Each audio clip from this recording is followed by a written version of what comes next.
pé. Evangelista Ricardo, por favor, pega essa guitarra de novo. Aleluia, Deus. Guilherme, evangelista Ricardo, Guilherme. Nós temos os dois irmãos ali, Guilherme e Ricardo, mas acho que eles atendem. Escuta, irmãos, de pé, não sente não. Quem está sentado ali é porque não vai ficar de pé. Tá? Nós vamos cantar com vida, hein? Não é arrastando não. Nós vamos cantar o hino 369 na nossa harpa. É tempo de buscar refúgio em Deus.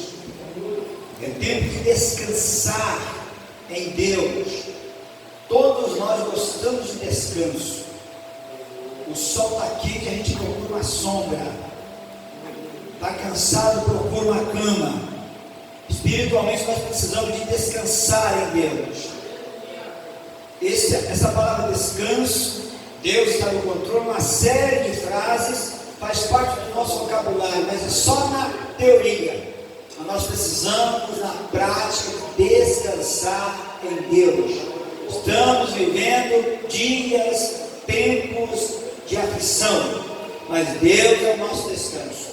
E este hino aí, a letra dele convida a descansar em Deus. Dá o tom para a gente aí, pastor. Se quiser mudar o tom aí para você tocar, mas eu acho que tem que tocar aqui, daí senão a gente não está com o irmão. É isso aí.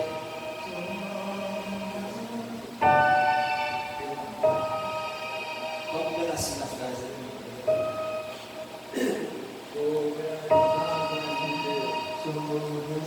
Vamos lá. Sob as asas de Deus descansado, ainda que a noite confiando estou. Sob suas asas me acho abrigado, foi redimido de Cristo eu sou. Descansarei, sob suas asas preciosas. Descansarei e não temerei, sob asas tão poderosas. Sob suas asas refúgio eu tenho, meu coração pode então descansar. E se aflito a Cristo eu venho, perfeito gozo poder encontrar. Descansarei, sob suas asas preciosas. Descansarei e não temerei, sob asas tão poderosas. Sob suas asas promessas eu tenho.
Ariano. Glória a Jesus. Nós temos praticamente 90% dos hinos da arte cristã, temos também do hinário italiano, porque são hinos de autoria inglesa, americana, enfim. São hinos bonitos que nós cantamos. Que Deus possa continuar abençoando todos vocês que estão aqui nessa noite. E nós estaremos, a partir do 1º de outubro, uma sequência de estudo às terças-feiras. Já estão preparados os estudos, mas a gente vai esperar passar essa convenção, de tensão, para a gente ver se atrai o máximo que puder de irmãos para as terças-feiras, não é? Abre a sua Bíblia comigo no Evangelho de Lucas. Não é uma palavra de estudo para as terças-feiras, mas veio ao meu coração. Nós usamos às vezes para fazer campanhas, mensagem às vezes para a igreja, mas Deus falará alguma coisa segundo as nossas necessidades no capítulo 15. Capítulo 15. Glória a Jesus.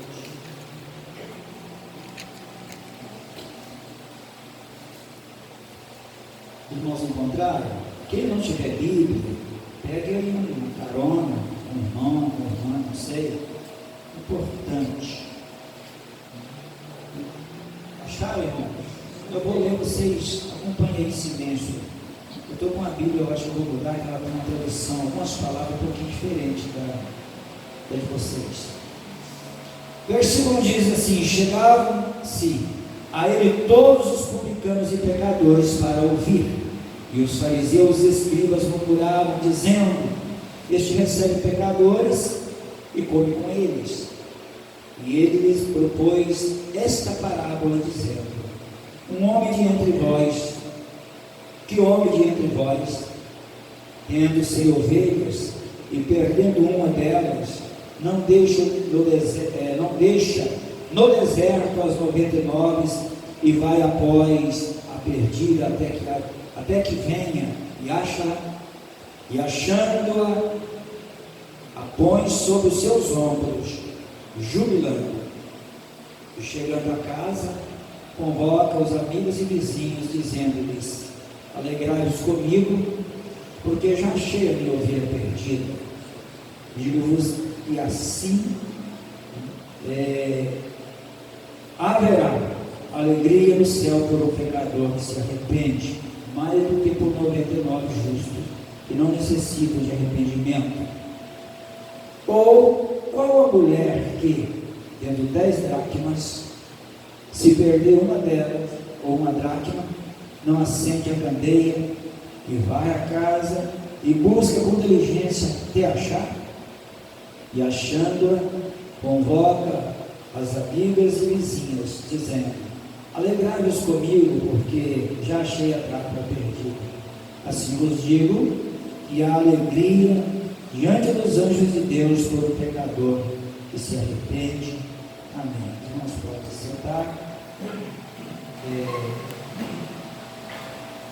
Eu creio que os irmãos passaram o dia na presença de Deus, talvez alguns com tribulação, outros sem nenhuma tribulação, mas todos nós estamos aqui com saúde, não é? Eu estou um pouco gripado, mas isso faz parte. Passei o dia fora de casa com a minha esposa, nossa casa estava vazia, a gente estava tentando colocar uns móveis, vai aqui, vai ali, olhando o preço. Eu vou pedir a passou na rua. Chegamos agora à tarde, eu cheguei gripado, porque a minha irmã ela estava muito gripada, acho que ela passou para mim dentro do carro, o corpo está doendo. Vamos adorar a Deus, não é? Vamos adorar a Deus. Agora no finalzinho da tarde, saindo de uma loja, tinha um degrauzinho de 5 centímetros, ela pisa, torceu o pé, todo inchado de degrauzinho, não está nem aguentando nada. Isso aí é o prêmio da jornada. A glória a Deus. O pé todo inchado lá, não vai ser nada, amanhã vai dar mais, se Deus quiser. Às terças-feiras nós temos aí a oportunidade de ler a palavra, meditar na palavra e aprender alguma coisa. Parece que a gente sabe tudo, né? principalmente nós que temos muitos anos de crente, não direito de convertido, mas de crente, a gente já sabe tudo. Mas não é verdade, a gente não sabe nada. Sabe? A gente precisa aprender. Eu ia trazer uma palavra, está em João capítulo 5, versículo 39, mas vou deixar na próxima. Quando nós somos exortados ou convidados a examinar as Escrituras, na língua italiana está investigar as Escrituras. E dá para entender também investigar, a palavra investigar está no nosso vocabulário português, não é? E ali Jesus diz assim: olha, examinai as Escrituras, porque vocês têm nela a vida eterna, e é ela que testifica de mim.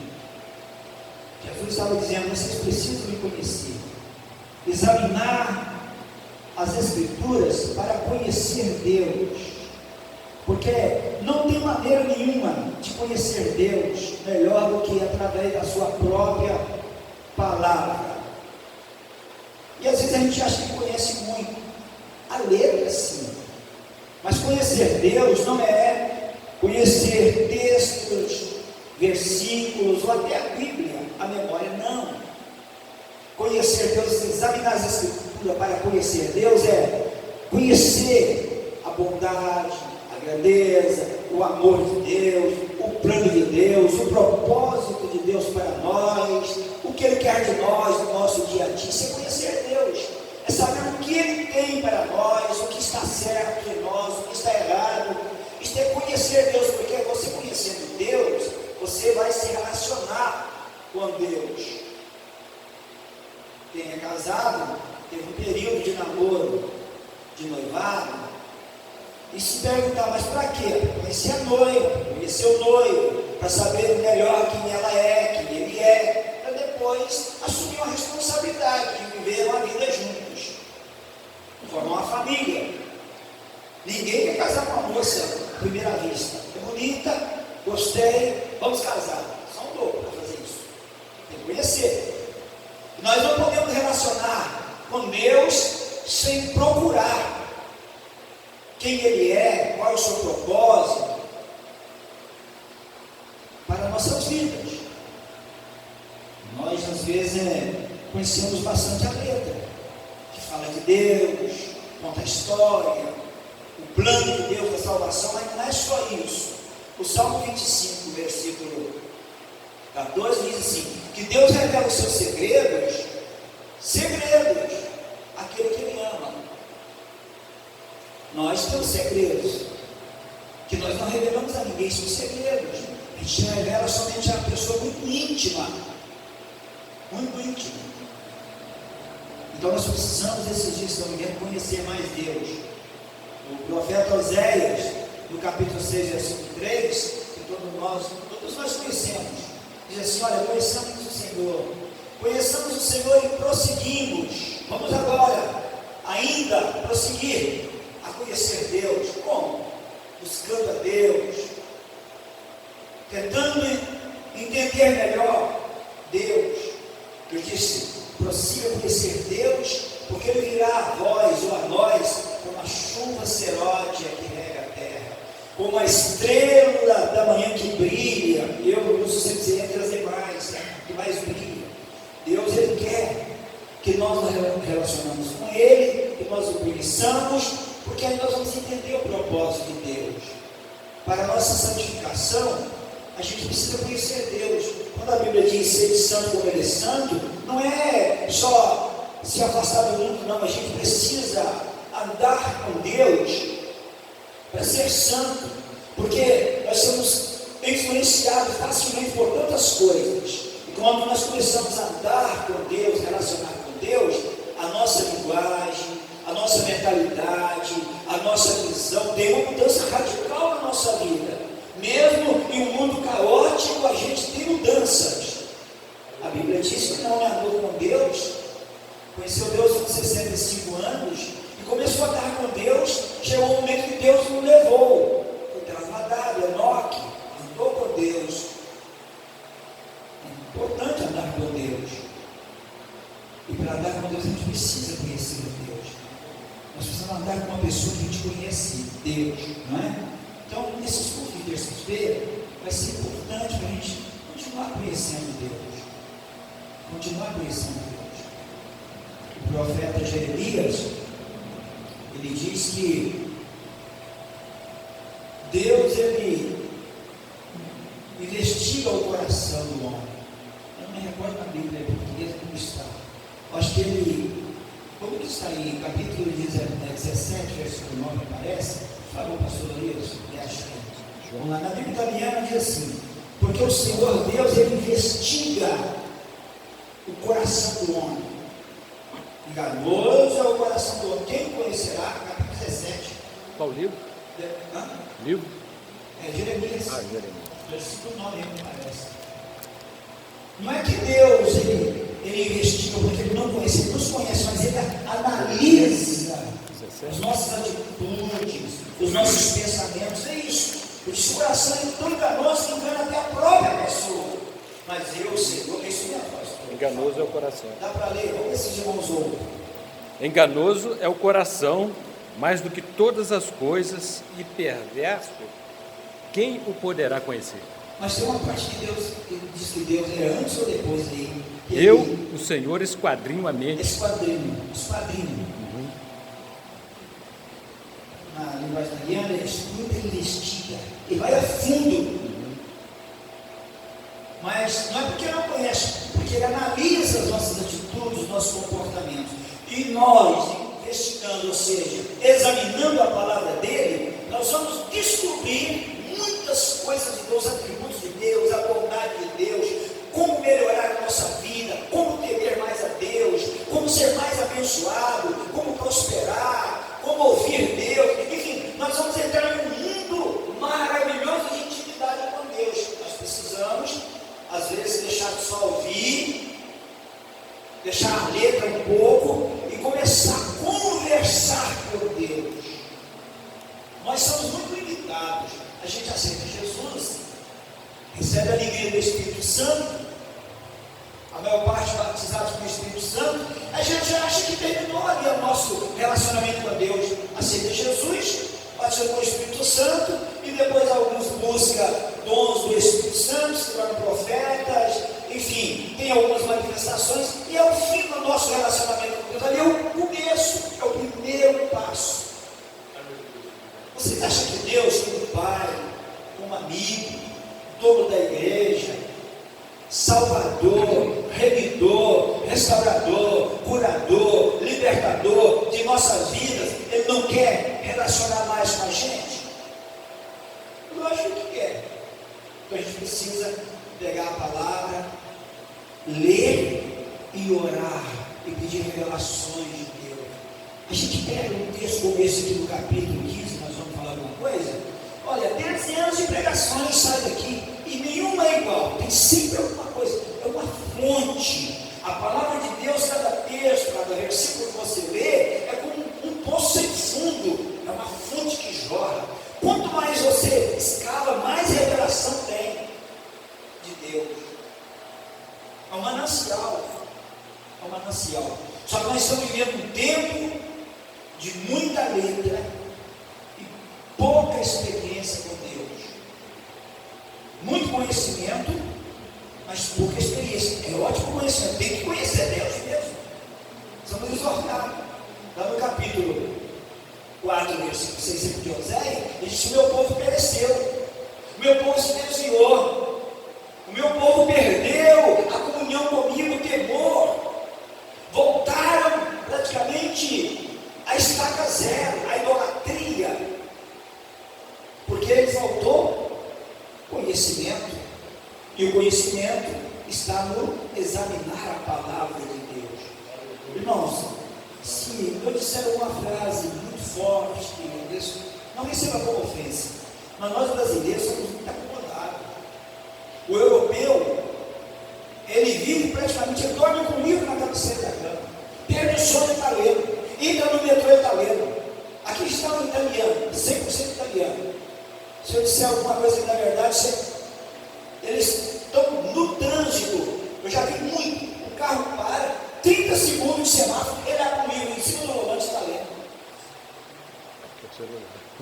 Eles são amantes da leitura, porque eles querem conhecimento. Nós somos preguiçosos. Preguiçosos. Mas nós precisamos pedir, Senhor, me dá fome, me dá sede da palavra, de ler a palavra, de entender a palavra de Deus. Glória a Jesus. Vamos no capítulo aí que a gente leu, que é, no caso, o capítulo 15. Aqui, meus queridos, a gente sabe que a Bíblia, ela foi dividida em capítulos, não é? Mas era assim, capítulo. Um assunto não dá outro. E às vezes dificultava. Então ela foi dividida para a gente entender melhor. Mas aqui tem 5 parábolas. 5 parábolas. Aqui tem da ovelha perdida, filho pródigo. Presta atenção aí na sua Bíblia. Filho pródigo, mordomo infiel, o rico e Lázaro. São 5 parábolas. Pode ler, é o mesmo assunto. Foi uma mensagem de Jesus de ensino. Mas não é diferente. O propósito é o mesmo objetivo. Ele fala de recuperar almas. Ele fala de alma. A ovelha fala de alma. A dracma fala de algo que foi perdido.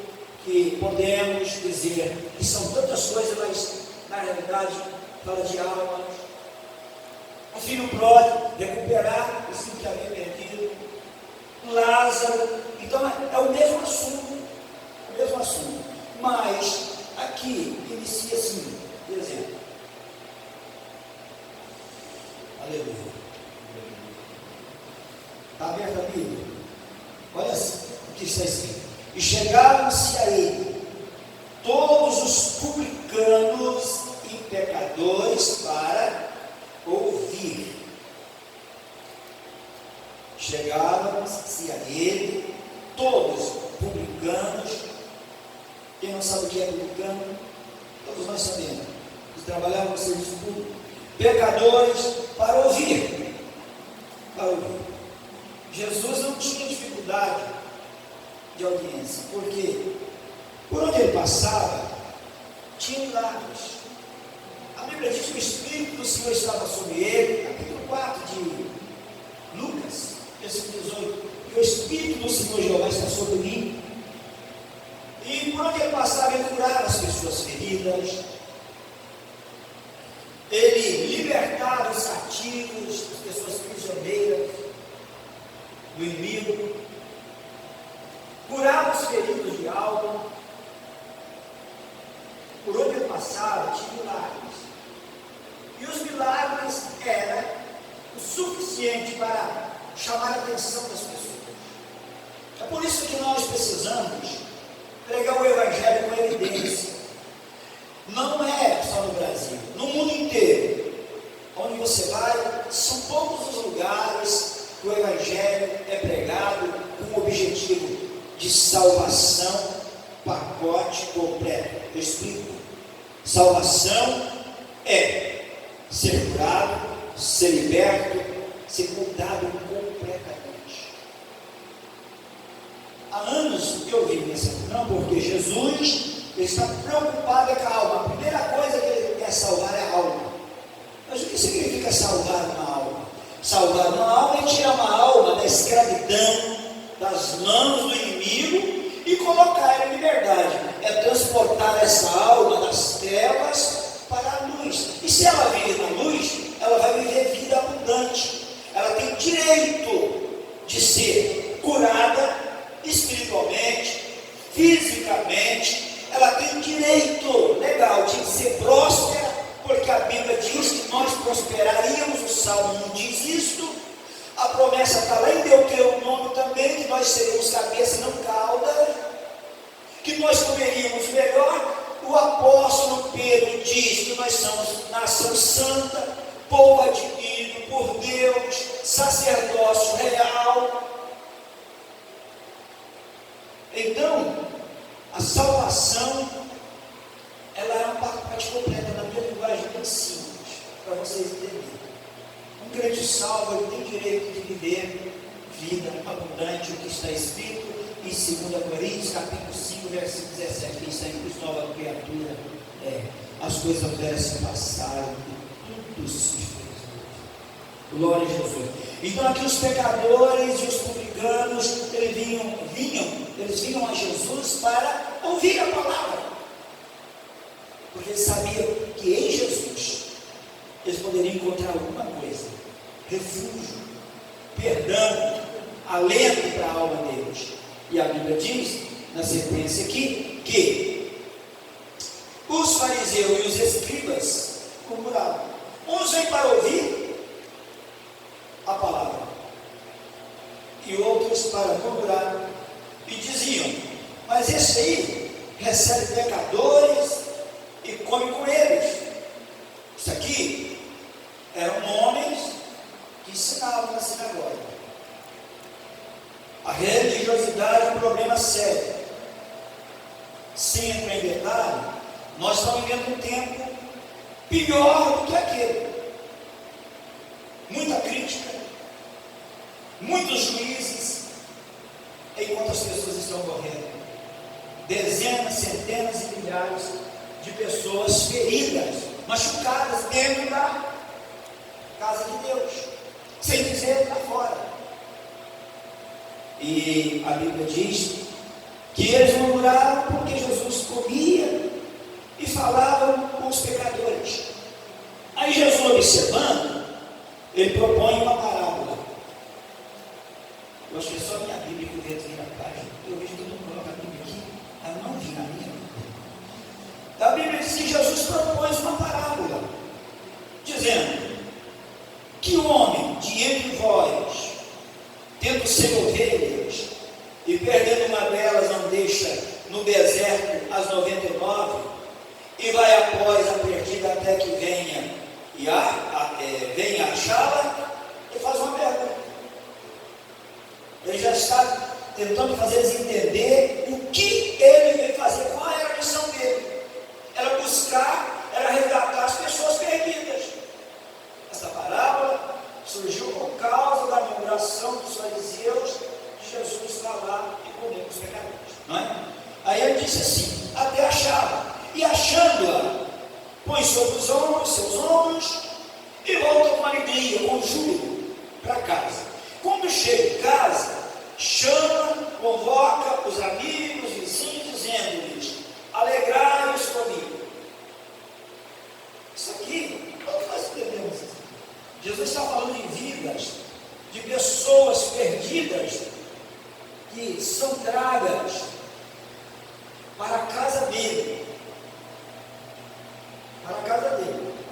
E ele nos ensina aqui que nós devemos alegrar com isso. No passado, indiscutivelmente, tinha bem mais alegria, mais júbilo quando a pessoa se entregava a Jesus. Hoje, às vezes, a pessoa vem à frente, os irmãos sentavam. Eu me recordo de anos e anos atrás, que havia um som de glória a Deus quando alguém vinha à frente. A igreja estava sintonizada de maneira tal com o céu, que ela percebia que aquela vida estava sendo trazida pelo Espírito de Deus, e que naquele momento havia festa no céu. Havia uma sensibilidade maior. Presta atenção, havia uma sensibilidade espiritual maior da igreja. A igreja não é um corpo, ela tem que ter sensibilidade. Ela, como noiva de Cristo, não como uma organização, mas como um órgão vivo, ela precisa sentir a presença de Deus, o agir de Deus, o trabalhar dela. Ela tem que estar conectada com Deus, não somente aqui, mas diariamente.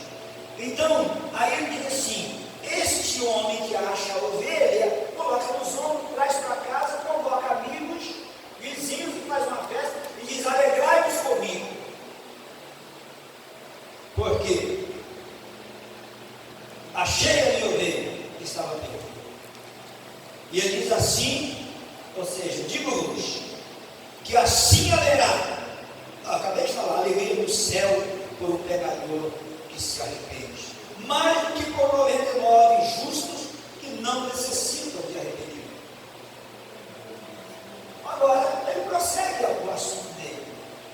Ele emenda o assunto usando uma outra parábola, dizendo assim: ou qual a mulher que, tendo 10 dracmas, se perder uma delas, ou uma dracma, não acende a candeia e varre a casa, e busca com diligência e achar? Achando, convoca as amigas e vizinhos, dizendo: alegrai-vos comigo, porque achei a dracma perdida.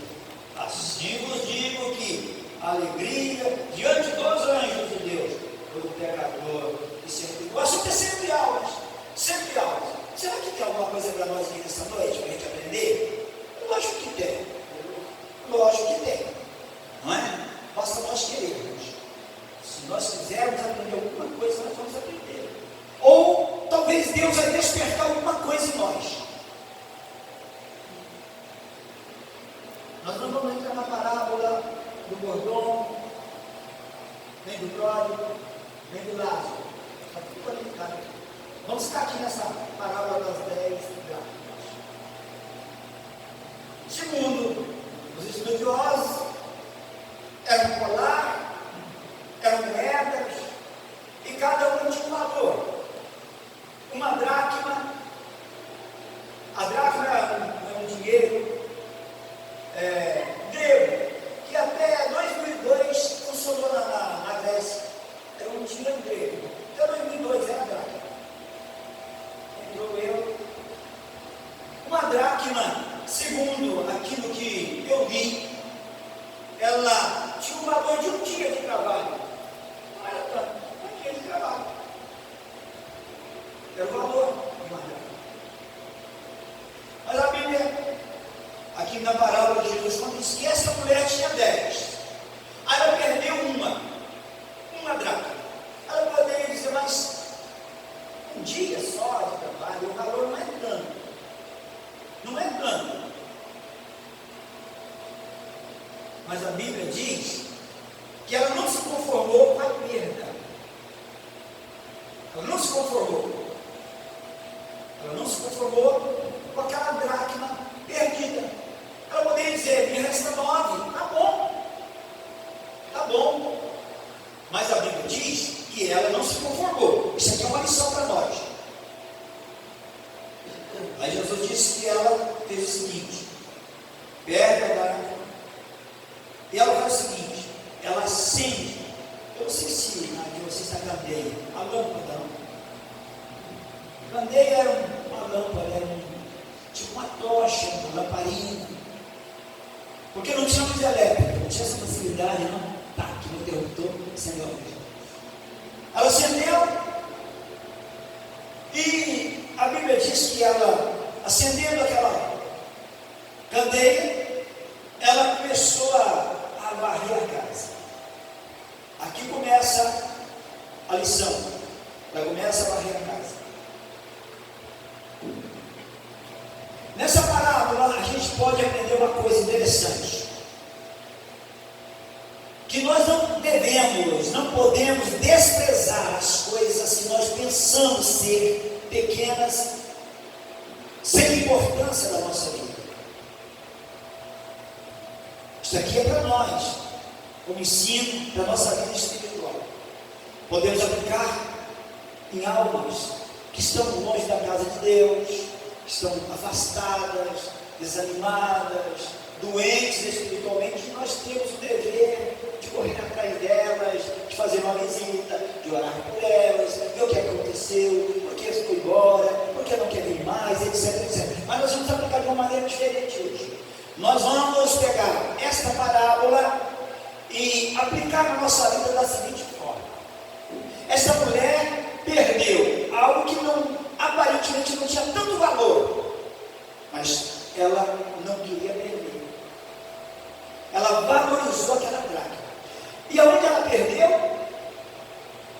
Dentro de casa. Aonde perdeu? Dentro de casa. Perdeu dentro de casa. Dentro de casa. Ela perdeu aquela dracma dentro de casa. Ok. dizer consigo mesmo. Está perdido aqui dentro, depois ela tiver um tempo e um problema. Este é um outro problema, que nós às vezes adiamos certas decisões que devemos tomar na nossa vida espiritual. Coisas que nós deveríamos fazer hoje, nós deixamos para amanhã. E aquilo que nós deveríamos fazer agora, nós deixamos para depois de amanhã.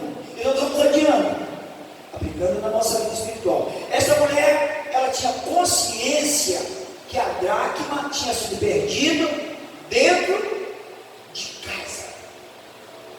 Dentro de casa. Eu já ouvi pessoas distanciarem da igreja, abandonarem a fé. E quando você vai visitar, o argumento é: mas eu saí porque não me amavam, porque não me entendiam, porque lá no trabalho, e tem que ter uma desculpa. Tem que ter uma desculpa. A culpa é ou do pastor, ou da igreja que não tem amor, ou de que ele estava passando pela diversidade, por dificuldade, ninguém visitou. Essa é a desculpa. Eu também estive afastado da minha juventude. A minha desculpa é: poxa, ninguém me procurou, ninguém me fez uma visita, também não volto mais. Foram 8 anos longe.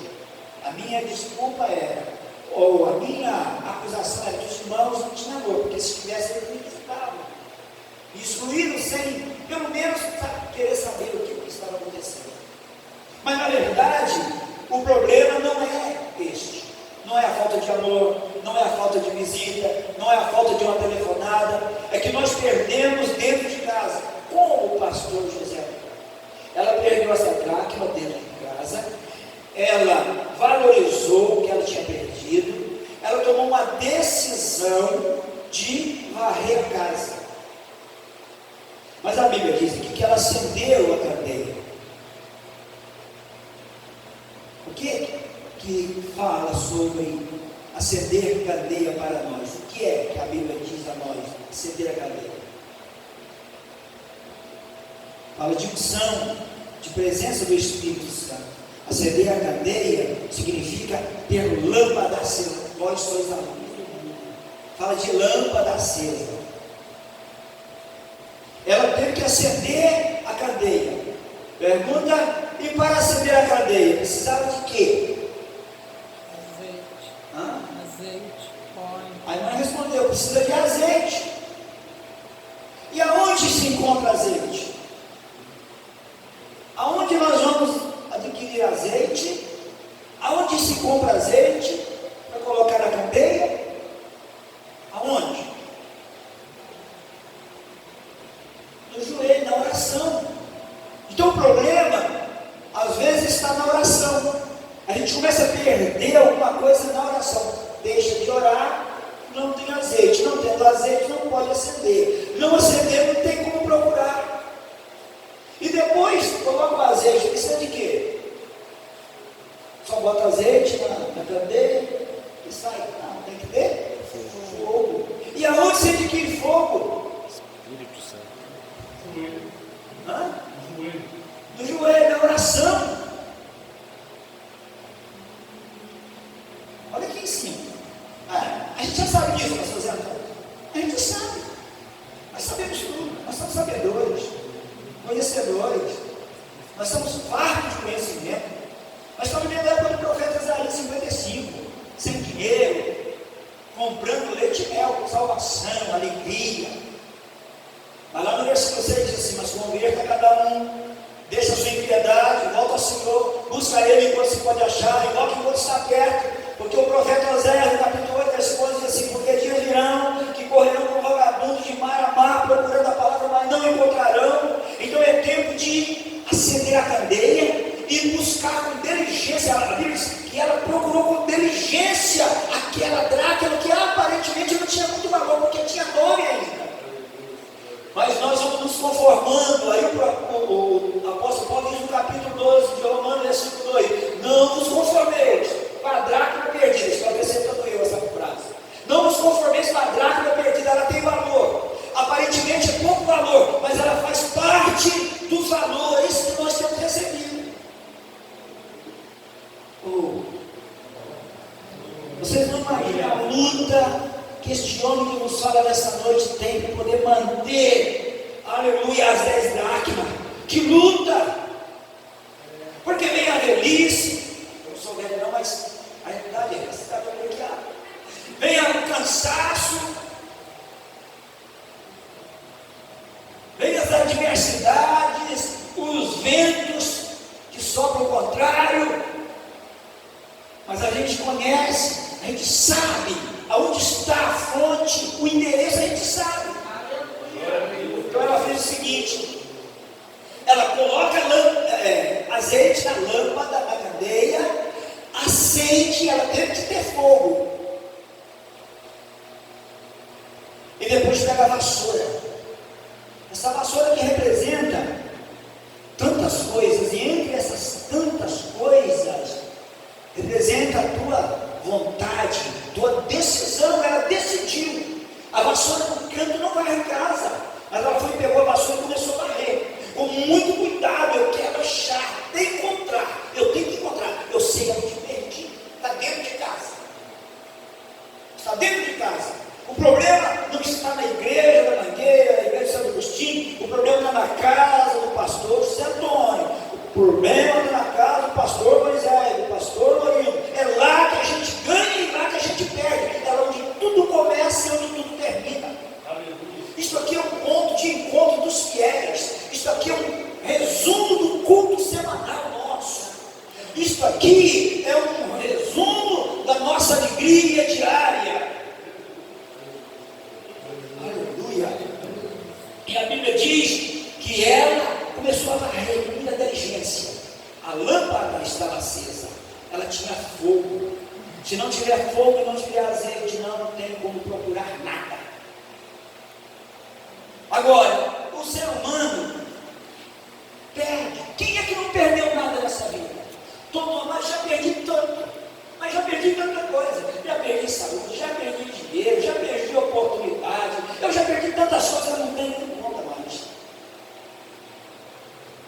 Nós perdemos no campo, na área espiritual, tem que fazer atenção, porque nós empobrecemos. Deus quer nos enriquecer, ao contrário, Ele quer nos abundar, Ele quer que nós cresçamos, dia após dia. A igreja, a primeira das 7, que é a de Éfeso, a carta começa dizendo: conheça as suas obras, tua constância, ó, maravilha, tua constância, as tuas obras são maiores do que as primeiras. Uau, maiores, mais volumosas. E foi, parece que o negócio está lá, mas no final, eu tenho contra ti, que deixaste o teu primeiro amor.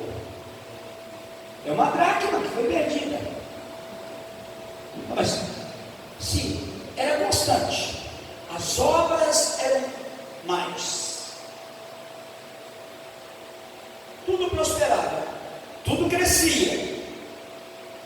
Mas deixasse o primeiro amor. Mas que primeiro amor? Isso aí a gente pode aplicar de várias maneiras. Este primeiro amor pode ser a dracma que nós perdemos da oração, prazer da oração, enfim, tantas coisas. Pode ser aquela paixão por almas. Eu não estava dizendo há poucos minutos que as pessoas às vezes vêm à frente e nós ficamos olhando, parecendo um coruja, olhando lá, olhando as pessoas na frente. Na minha época de criança, de adolescente, pastor, eu não deve lembrar disso. Não faltavam pessoas que tinham que abraçar e choravam junto com as pessoas. Eu me recordo, 90, não sei se foi 96, 97, por aí, eu vim ao Brasil. Aí me pegaram de surpresa na operação da retira, para pegar um saco de jovens. Me recordo que era o pastor, Marcelo. Chego num dia, no outro dia, passa, vai pegar o mochila. Vai começando, sem pegar. Segundo, cheguei recente. Não, mas vai pegar. Tá bom. Tive um dia do tempo. Preparei a palavra. Isaías capítulo 6, lembro bem? Fui. Cheguei lá. O tempo que eu tive foi 15 minutos. tinha que pregar, 15 minutos.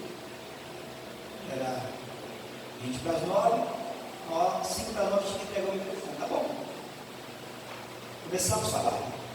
Agora Deus está enchendo. Estou enchendo. Convidei rapidamente as pessoas, foram 7. Eu recordo que coisas boas a gente fica claramente, né? Me recordo que 4 pessoas, aliás, 4 eram não crentes, 3 eram desviados. A gente fala desviado, está. E quando nós começamos a orar, todos falavam em mim. Eu falei, mas espera aí. Moral da história, Jesus renovou 3 e batizou 4 que aceitou Jesus na hora.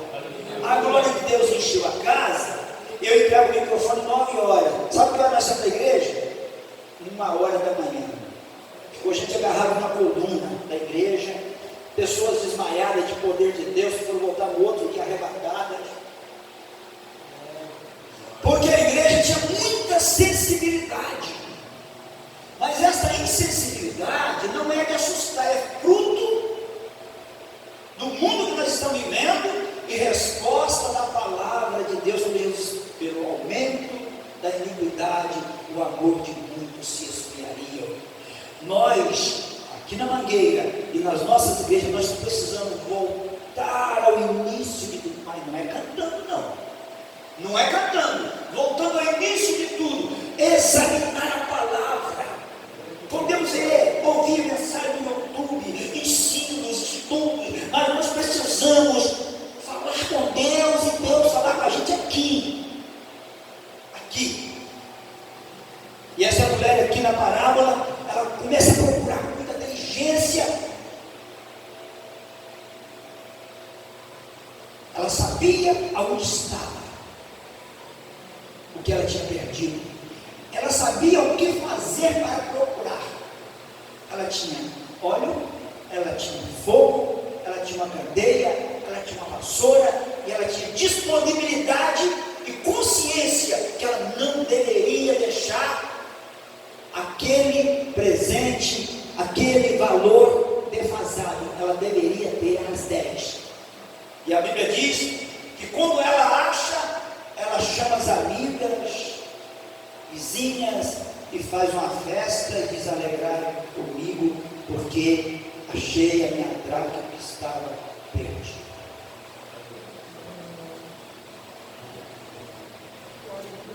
Ninguém, começando do pastor José Antônio,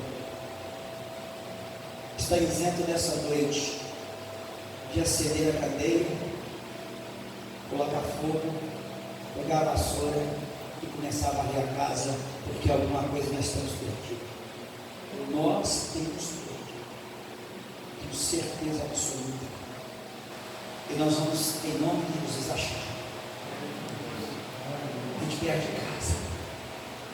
A sensibilidade não se perde aqui dentro, se perde em casa. Já ouvi tanta gente dizer: mas o culto hoje foi frio, sem dinamismo, pastor hoje, meu Deus do céu, mas que pregador. O problema não está no pregador, não está no pastor, não está na igreja, o problema está nele. Está perdida a dracma em casa.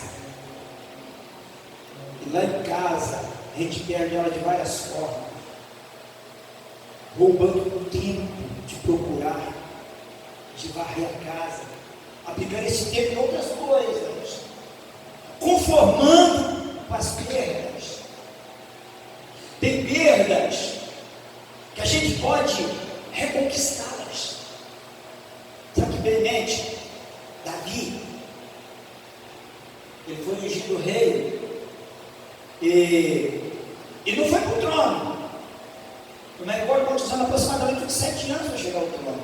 E ele, devido à perseguição de Saul, ele não vigiou. Ele deixou de confiar em Deus. Ele foi para a terra dos inimigos de Deus, terra dos filisteus. Um homem ungido, debaixo de uma promessa, com medo de Saul, da espada, da morte, fugiu, foi para a terra dos filisteus. Ele chegou a fazer guerra em favor dos filisteus contra o próprio povo de Israel. Mas chegou um momento que ele estava voltando, estava de volta. E a Bíblia diz que houve uma guerra. E nessa guerra,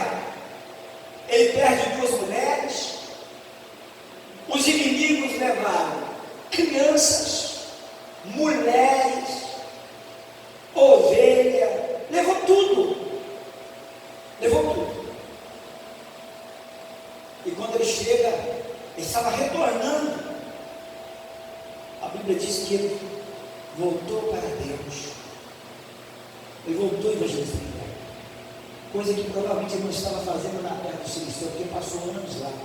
Ele voltou para Deus, Deus, eu penso que ele falou assim: eu sou um homem guerreiro, eu fui chamado, eu recebi um óleo sobre a minha cabeça, eu matei um gigante que afrontava o teu povo, com uma pedrinha, eu sou guerreiro, e agora, Deus, eu perdi minhas mulheres, 2 mulheres, o povo foi levado prisioneiro, crianças, olha a cidade como está deserta. Aí orou a Deus, buscou a Deus, a Bíblia diz que ele renovou suas forças em Deus, está escrito assim, e Davi renovou, significa que estava sem força, ele renovou as suas forças em Deus, e orou e disse: Deus, eu vou em busca do que eu perdi ou não? O Senhor falou: vai. Ele pega homens, 400 homens, se não me falha a memória, 600 homens, e saiu. O exército era numeroso, eram milhares e milhares, e a Bíblia diz que ele foi, e ele conseguiu resgatar tudo que havia perdido. Mas a Bíblia diz que ele se reforçou em Deus, renovou suas forças e não olhou o número dos seus adversários. Mas eu creio que ele voltou a crer no Deus que pegou aquela pedrinha e direcionou na cara, na face daquele gigante. Ele falou: o Deus que foi é o Deus que é o Deus que será comigo, e eu vou recuperar. Porque ele poderia dizer: não tem jeito, 600 homens é o meu exército, aí são milhares, são homens valentes os filisteus, deixa para lá coisa nenhuma. Aquilo que nós perdemos é de direito nosso reconquistar, e nós precisamos voltar ao início, nós precisamos ver milagres dentro das nossas igrejas, nós precisamos ter nos nossos cultos de estudo bíblico número maior de pessoas com fome, com sede de conhecer Deus. Eu não sei se eu vou conseguir transmitir para vocês. Nós precisamos de intimidade com Deus. Nós precisamos de ouvir diariamente a voz de Deus. Eu não me canso. Eu disse: Deus, enquanto os meus olhos estiverem abertos, eu conseguir estar sobre os meus pés, eu vou te buscar com toda a minha força. Aí depois eu fico em silêncio, não tem problema, eu te buscarei. Se com Ele, buscando Ele, está difícil, imagine se nós fraquejarmos. A palavra diz que no dia da batalha, se tu demonstrares fraco, frouxo, pouca será a tua força. A palavra de Deus diz: mas digo fraco, eu sou forte. Mas a força vem de um relacionamento com Deus. A força vem de adquirir em Deus aquilo que nós precisamos. Mas o assunto aqui é resgatar, encontrar o que nós perdemos. 1 minuto de reflexão. Você dentro aí, analisa. Você tem perdido ou só tem ganhado? Não tem perdido nada. A tua vida espiritual é de degrau em degrau. Degrau, você está subindo.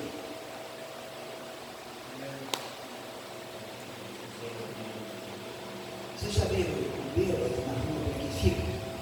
Um passo para frente e 2 para trás, não é? Tem os bêbados espirituais.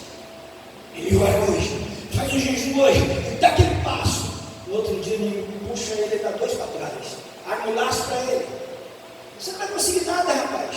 Isso é assim mesmo. Olha as igrejas, olha os mercenários. Ele vai trazer toda a lixeira dele e vai colocar dentro da tua mente. Mas se a gente tiver ouvido, audição espiritual, a gente vai dizer: está amarrado, está queimado, bate retirada. Nós estamos online, não é, pastor? Esses dias eu tive uma visão nítida, acordado. Na visão, Deus mostrou a minha família e o inimigo numa mesa com mais 3 assistentes dele, e ele nervoso com uma folha na mão, disse: está no meu controle, essa alegria da tua família vai durar pouco, marca 15 minutos. Eu disse: você está derrotado. Eu não estou derrotado. Você está derrotado. Na visão eu falava com ele: você está queimado? Eu não estou. Está queimado, mas ele está